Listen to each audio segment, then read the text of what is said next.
పాతికేళ్ల క్రితం hitech city, ఇప్పుడు అమరావతి ఏఐ సిటీ. ఇదే ఫ్యూచర్ అంటున్నారు ఏపీ సీఎం. ఇందుకోసం రాజధానిలో క్వాంటమ్ వ్యాలీని తీసుకొస్తామని చెప్తున్నారు. భవిష్యత్తును ముందే ఊహించడం తన మార్క్ అంటున్నారు చంద్రబాబు. ఇందుకే క్వాంటమ్ వ్యాలీకి ఎప్పుడు శ్రీకారం చుట్టబోతున్నారు? హార్డ్ వర్క్ కాదు, స్మార్ట్ వర్క్ ముఖ్యమంటున్నారు AP CM Chandrababu. Artificial intelligence ప్రపంచానికి భవిష్యత్ అని చెబుతున్నారు.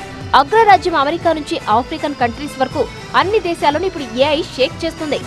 ఇదే ఇప్పుడు మనకు భవిష్యత్ అంటున్నారు సీఎం చంద్రబాబు. 25 ఏళ్ల క్రితం హైదరాబాద్ లో హైటెక్ సిటీ నిర్మించాం. ఐటీలో మనమేంటో ప్రపంచానికి చూపామన్నారు. ఇప్పుడు ఏఐతో తెలుగువారి సత్తా ప్రపంచానికి చాటబోతున్నామన్నారు సీఎం. ఇందుకోసం ఈ నెల 30న క్వాంటమ్ వ్యాలీ సదస్సు నిర్వహించబోతున్నామని చెప్పారు. భవిష్యత్తులో ఏఐతో ప్రపంచాన్ని తెలుగువారు శాసిస్తారని తెలిపారు. క్వాంటమ్ వ్యాలీ కింద ఆర్టిఫిషియల్ ఇంటెలిజెన్స్ కి ప్రాధాన్యత ఇచ్చి రాబోయే రోజుల్లో ప్రపంచం మొత్తం తెలుగువారి సత్తా ఏంటో చాటబోతున్నామని మీ అందరికీ విజ్ఞప్తి చేస్తున్నా. ఈరోజు మైండ్ పనిచేయాలి, మేధోశక్తితో పనిచేయాలి. అందుకే నేను ఒక మాట వాడాను, రాబోయే రోజుల్లో హార్డ్ వర్క్ కాదు, స్మార్ట్ వర్క్ చేయాలి. అది పిల్లలు నేర్చుకోగలిగితే ప్రపంచాన్నే మీరు జయించే పరిస్థితి వస్తుంది. రేపు జరిగేది తాను ఈ రోజే ఆలోచిస్తా అన్నారు ఏపీ సీఎం. నాలెడ్జ్ ఎకానమీలో తెలుగువారు నెంబర్ 1 గా ఉండాలన్నది తన తాపత్రయమన్నారు. గుంటూరులో ఏపీ పోలీస్ శాఖ ఆధ్వర్యంలో ఏఐ హ్యాకథాన్ నిర్వహించారు. ఈ సందర్భంగా ఏఐ హ్యాకథాన్ ల్యాబ్ ను ప్రారంభించిన సీఎం చంద్రబాబు టెక్నాలజీలో ఎప్పటికప్పుడు అప్డేట్ కావాలన్నారు.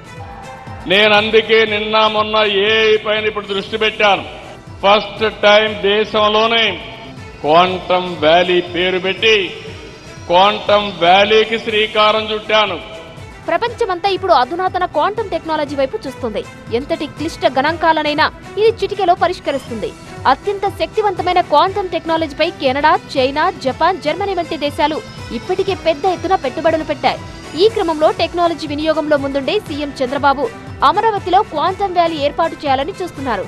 మన పరిశోధనను స్పీడప్ చేయడానికి, యువతకు ఉద్యోగ అవకాశాలు కల్పించడానికి, దేశానికి ఉజ్వల భవిష్యత్తు కోసం క్వాంటమ్ టెక్నాలజీ కీలకం కాబోతుంది అంటున్నారు. క్వాంటమ్ రంగంలో స్టార్టప్లు, పరిశోధన కేంద్రాలు, ఇన్నోవేషన్ క్లస్టర్లు ఏర్పాటు కానున్నాయి. భారత్ ను సాంకేతిక రంగంలో ప్రపంచ స్థాయిలో నిలబెట్టాలన్న ఉద్దేశంతో కేంద్రం 2023లో క్వాంటమ్ మిషన్ ను ఆరంభించింది. ఇందుకోసం 6,000 కోట్లు కేటాయించింది.